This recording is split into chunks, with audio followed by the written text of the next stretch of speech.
جواہرات اتنی خوش نہیں تھی. تمہیں کیسے یقین ہے کہ وہ برا پھنسا ہے ممی؟ وہ مسکرایا. وہ قتل 28 اگست کی رات کو ہوا ہے فارس قاضی کے پاس. اس رات کے لیے ایلیبی نہیں ہے. کیوں؟ وہ چونکی. اس رات ڈاکٹر ایمن کا ہسپتال جلایا گیا تھا. اب عدالت اس سے پوچھے گی کہ اس وقت وہ کہاں تھا. اگر وہ نہیں بتائے گا تو قاتل سمجھا جائے گا، اور اگر سچ بتائے گا تو اراؤنڈ آگ لگانے والا ثابت ہوگا. فارس قاضی برا پھنسا ہے. پچھلے 5 مہینے سے زندگی عذاب کی ہوئی تھی اس نے. بالآخر میں نے اس سے سارے انتقام لے لیے ہیں. کیونکہ انتقام؟ اپنا گلاس جواہرات کے گلاس سے ٹکرایا. میرا جنون ہے. نیچے انیکسی کا دروازہ کھول کر فارس سامنے آیا اور دونوں ہاتھ اٹھا دیے. روشنی، بندوقیں سب اس پر تنی تھیں. اے ایس پی سرمد شاہ نے ایک اہلکار سے ہتھکڑی لی اور فارس کے پیچھے آ کھڑا ہوا. اس کے دونوں ہاتھ پیچھے کر کے کلائیوں کو جکڑا. فارس طاہر قاضی، تمہیں قمر الدین چودھری کے قتل کے الزام میں حراست میں لیا جاتا ہے. فارس نے سختی سے آنکھیں میچ کر بہت کچھ اندر مارا.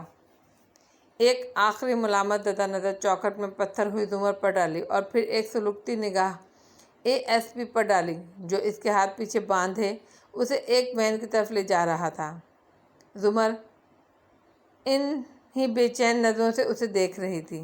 زندگی میں پہلی دفعہ اسے احساس ہوا تھا کہ بے قصور ہوتے ہوئے ناکردہ جرم کا الزام لگے تو کیسا محسوس ہوتا ہے.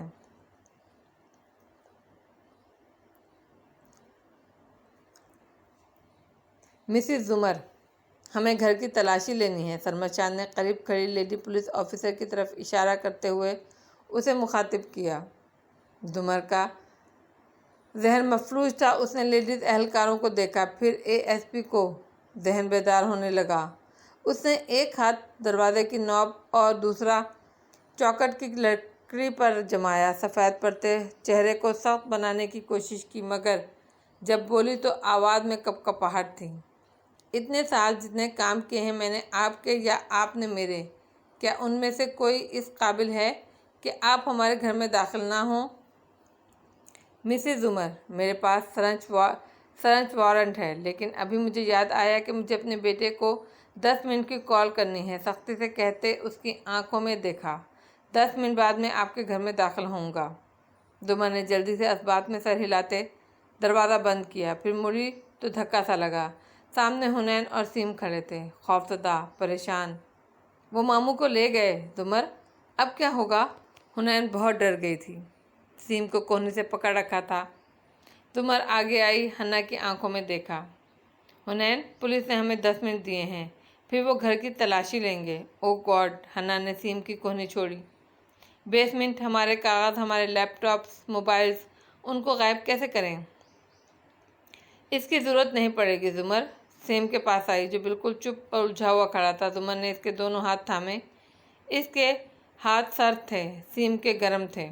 آپ خوفزدہ ہیں پھوپھو؟ زمر نے اس کی آنکھوں میں دیکھتے نم آنکھوں سے سر ہلایا. میں بہت خوفزدہ ہوں.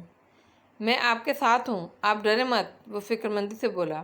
سیم، میری بات سنو، وہ بے ربط سانسوں کے درمیان کہہ رہی تھی. شادی نہیں ہے، فارس بھی نہیں ہے، اس گھر میں کوئی مرد نہیں ہے سوائے تمہارے. اسامہ، آج سے اس گھر کے بڑے مرد ہو. میری آنکھوں میں دیکھ کر کہو، تم اس گھر کے بڑے مرد ہو. میں اس گھر کا بڑا مرد ہوں. اس نے زمر کے ہاتھ تھامتے دہرایا. اوکے. اس نے چند گہرے سانس لیے. اب تم کچن کی کھڑکی سے باہر کودو، پولیس تمہیں نہیں روکے گی. ہاشم کی بیلکنی میں جاؤ اور دروازہ کھٹکھٹاؤ. دروازے کا شیشہ ان بریکیبل ہے، لیکن اگر وہ نہ کھولے تو تم گملہ اٹھا کر اس کے دروازے پر مارنا. تب تک مارتے رہنا جب تک وہ باہر نہیں آتا. جب وہ نکلے تو تم اس کو کہو گے زمر آپ کو بلا رہی ہے، اور اسامہ، تم اس کو لیے بغیر واپس نہیں آؤ گے. اسامہ ہاتھ چھڑا کر کچن کی طرف بھاگا. زمر نے بے اختیار کنپٹی مس لی. فارس کی بے یقینی ایک دم. اتنی ساری پولیس کی نفری کا اس کے دروازے پر آ جانا جیسے حملہ کرنے کو تیار ہوں. ابا کی غیر موجودگی. وہ طے نہیں کر سکی کہ کیا زیادہ بھیانک تھا. 10 منٹ بعد دروازہ کھٹکنے لگا.